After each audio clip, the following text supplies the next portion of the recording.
IPL వ్యవస్థాపకుడు లలిత్ మోదీ ఇటీవల వనువాటు దేశ పౌరసత్వం తీసుకున్నట్లు వార్తలు వచ్చాయి. తాజాగా అక్కడి ప్రధాని జోతమ్ నపట్ లలిత్ మోదీ పౌరసత్వాన్ని రద్దు చేయాలని అక్కడి పౌరసత్వ కమిషన్ను ఆదేశించారు. అందుకు సంబంధించిన పోస్ట్ ప్రస్తుతం సోషల్ మీడియాలో వైరల్ అవుతోంది. అయితే ఈ మొత్తం విషయంలో భారత ప్రభుత్వం కూడా కీలక పాత్ర పోషించింది. న్యూజిలాండ్లోని భారత హైకమిషనర్ నీతా భూషణ్ ఇతర ద్వీప దేశాలతో కలిసి ఈ అంశాన్ని లేవనెత్తారు. భారతదేశం చాలా కాలంగా లలిత్ మోదీని తిరిగి భారత్ తీసుకురావడానికి ప్రయత్నిస్తోంది. ఇదే సమయంలో వనువాటు ప్రభుత్వం తీసుకున్న ఈ నిర్ణయం భారతదేశానికి ఉపశమనం కలిగించే విషయమని చెప్పవచ్చు.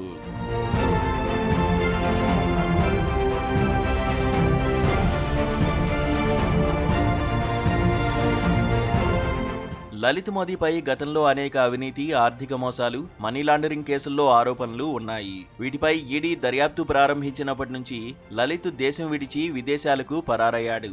మొదట లండన్లో పౌరసత్వం పొందిన ఆయన భారతీయ అధికారుల దర్యాప్తు నుంచి తప్పించుకు తిరుగుతున్నారు. గత 15 ఏళ్లుగా కూడా లలిత్ లండన్లోనే ఉన్నాడు. దీంతో అతన్ని ఇండియాకు రప్పించేందుకు భారత్ అనేక రకాల ప్రయత్నాలు చేస్తోంది. ఇటీవల ఆయన వనువాటు దేశ గోల్డెన్ పౌరసత్వం తీసుకున్నట్లు వార్తలు వచ్చాయి. వనువాటు ప్రభుత్వం లలిత్ మోదీ పాస్పోర్ట్ను రద్దు చేయడంతో అతనికి అనేక కష్టాలు మొదలు కావచ్చు. పౌరసత్వం కోల్పోవడం వలన అతను ఇప్పుడు వేరే దేశాల్లో నివాసం పొందడం కష్టతరంగా మారుతుంది.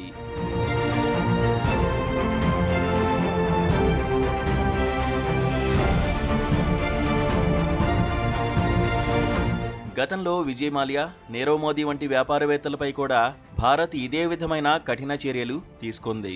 ఇప్పుడు లలిత్ మోదీపై కూడా చర్యలు తీసుకుంటూ ఇండియాకు అతన్ని తిరిగి తీసుకురావడానికి ప్రయత్నం చేస్తోంది.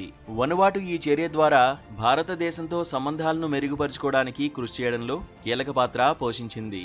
ఈ నిర్ణయం భారతదేశం పట్ల విదేశీ మద్దతును మరింత పెంచిందని చెప్పవచ్చు. తదుపరి విచారణలో లలిత్ మోదీపై కోర్టు చర్యలు ఏ విధంగా ఉంటాయనేది తెలియాల్సి ఉంది. ఇప్పటికీ లలిత్ మోదీ మీద ఉన్న కేసుల కారణంగా ఆయన ఎప్పుడు ఇండియా వస్తారు, ఎలాంటి చర్యలను ఎదుర్కొంటారని అనేక మంది ఆసక్తిగా ఎదురు చూస్తున్నారు.